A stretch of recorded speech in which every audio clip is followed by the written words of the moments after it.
Egypt के pyramid को जिन्होंने भी बनाया था, आपको यह बात जानकर हैरानी होगी कि उनको हमारे अर्थ का एक्यूरेट साइज मालूम था। बल्कि पिरामिड की साइज को केयरफुली देखने और समझने पर मालूम पड़ता है कि इसको बनाने वाले 4500 साल पहले अर्थ के एक्यूरेट साइज से अच्छी तरह वाकिफ थे। इजिप्ट के पिरामिड के बारे में हम जितना ज़्यादा जानने की कोशिश करते हैं, उतना ही इसमें फंसते जाते हैं। इस बात में कोई शक नहीं है कि इजिप्ट बेशुमार मिस्ट्री से भरा हुआ है, जिसको आज तक इजिप्टोलॉजिस्ट जानने की कोशिश कर रहे हैं। इनमें सबसे बड़ी मिस्ट्री यह है कि पिरामिड कैसे बनाए गए और इनका असल मकसद क्या था। सालों की मेहनत और रिसर्च के बाद हमें बताया जाता है कि पिरामिड एशियंट इजिप्टियन फिरौन के टूम्स हुआ करते थे। यह फिरौन इजिप्शियन के लिए एक किंग से बढ़कर खुदा का दर्जा रखते थे, जिनको पिरामिड में ही दफनाया जाता था। लेकिन असल में आज तक इजिप्टोलॉजिस्ट और आर्कियोलॉजिस्ट को पिरामिड्स में से किसी एक फिरौन की मम्मी भी नहीं मिली, बल्कि कहीं भी किसी भी पिरामिड्स में से आज तक कोई मम्मी मिलने का एविडेंस नहीं मिला है। हमारे पास जिस चीज़ का एविडेंस है वो यह है कि द ग्रेट पिरामिड तेस्ला क्लाइमस्टोन ब्लॉक की मदद से बनाया गया था। एक एक ब्लॉक करीब एक हाथी के वजन जितना भारी है। इसकी बेस तकरीबन 13 एकड़ पर फैली हुई है और इसकी हाइट 481 फीट तक। हमें यह भी देखने को मिलता है कि इन तीनों पिरामिड की ईस्टर्न और वेस्टर्न वॉल्स बिल्कुल सीधी नॉर्थ पोल की तरफ अलाइन है। इतने बड़े स्ट्रक्चर को हजारों साल पहले आजकल के मॉडर्न कंपास जितनी एक्यूरेसी से नॉर्थ पोल की डायरेक्शन में सीधा खड़ा किया गया था।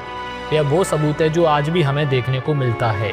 सिर्फ इतना ही नहीं, बल्कि पिरामिड की बेस का लेवल 0.75 इंच जितना एक्यूरेट है। आप में से जो भी इंजीनियर है उनको अच्छी तरह मालूम होगा कि 3 एकड़ जितने एरिया का एक्यूरेट लेवल आजकल के मॉडर्न लेजर लेवलिंग सिस्टम के जरिए ही हासिल किया जा सकता है।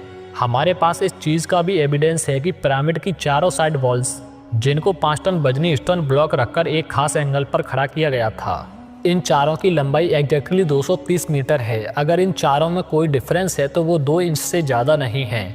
यानी ये वॉल्स एक दूसरे के मुकाबले में 99.98% एक्यूरेट है। जिन लोगों ने भी दी ग्रेट पिरामिड को बनाया था, उनको हजारों साल पहले अर्थ की साइज का अच्छी तरह मालूम था। जैसे कि आपको मालूम है कि सर्दियों में दिन छोटे और रात बड़ी होती है, जिसका बिल्कुल ही उल्टा गर्मियों में पाया जाता है, जिसमें रात छोटी और दिन बड़े होते हैं। लेकिन साल में सिर्फ 2 दिन ऐसे होते हैं जिसमें रात और दिन दोनों एक जितने ही होते हैं। एक होता है 21 मार्च और दूसरा होता है 22 सितंबर। इन दोनों दिनों में सूरज इक्वेटर के बिल्कुल सेंटर में होता है, जैसे कि आप इस फोटो में भी देख सकते हैं। बाय द वे, इस मूवमेंट को, इस घड़ी को सोलर इक्विनॉक्स कहा जाता है। इसका मतलब यह हुआ कि इन दोनों डेट्स में 12 घंटे का दिन और 12 घंटे की रात होती है। 12 घंटे को अगर सेकंड्स में कन्वर्ट किया जाए तो यह 43,200 सेकंड्स बनते हैं। अगर 43,200 सेकंड को दी ग्रेट पिरामिड की हाइट से मल्टीप्लाई किया जाए तो उसका जवाब आता है 6,333 किलोमीटर। ये उतनी ही लंबाई है जितनी अर्थ के पोलर रेडियस की है। अगर परसेंटेज में देखा जाए तो पिरामिड बनाने वालों की कैलकुलेशन 99.63% एक्यूरेट है। अगर आप सोच रहे होंगे कि यह कोई कोइंसिडेंट है, लेकिन पिरामिड की बेस का पेरीमीटर जो कि 0.921 किलोमीटर है, उसको अगर 43,200 से मल्टीप्लाई किया जाए तो आंसर आता है 39,804 किलोमीटर्स। आपको यह बात जानकर हैरानी होगी कि सरकमफ्रेंस ऑफ अर्थ, यानी अर्थ के पूरे एक गोल चक्कर के मुकाबले में 99.34% एक्यूरेट है। कोइंसिडेंट तो सिर्फ एक बार होता है, लेकिन 99% से भी ज़्यादा एक्यूरेट रिजल्ट, वो भी 2 बार आना, हमें एक गहरी सोच में डाल देता है। लेकिन कई लोगों का अभी भी मानना है कि यह सिर्फ एक कोइंसिडेंट है। लेकिन जैसे कि अभी हमने जाना कि 43,200, जिसका मतलब सोलर इक्विनॉक्स से है, यह एक और जगह पर अपना सबूत दे रहा है।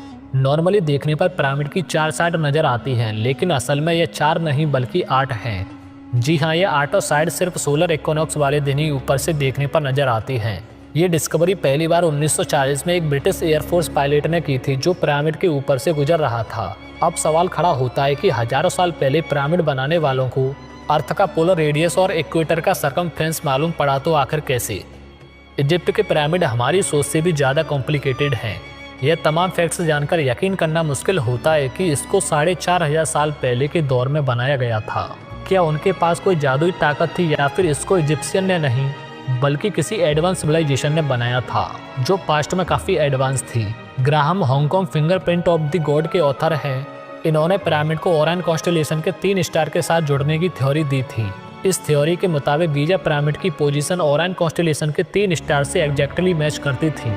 लेकिन समस्या यह है कि ओराइन कॉन्स्टेलेशन के ये स्टार्स पिरामिड की पोजीशन से ना तो आज मैच करते हैं और ना ही 4500 साल पहले एशियंट इजिप्शियन के दौर में मैच किया करते थे, बल्कि ये 13500 साल पहले एग्जैक्टली पिरामिड की पोजीशन से मैच करते थे। इस एस्ट्रोनॉमिकल एविडेंस से तो यह पिरामिड 11400 बीसी में इस स्टार से मैच करके बनाए गए थे, लेकिन उस वक्त एशियंट इजिप्शियन सिविलाइजेशन के होने का कोई एविडेंस नहीं मिलता। इसका मतलब इन पिरामिड को एक एडवांस सिविलाइजेशन ने बनाया होगा जो पास्ट में काफ़ी एडवांस थी। आपको क्या लगता है कमेंट में बताएं। मिलते एक नए इंटरेस्टिंग वीडियो के साथ। Thanks for watching.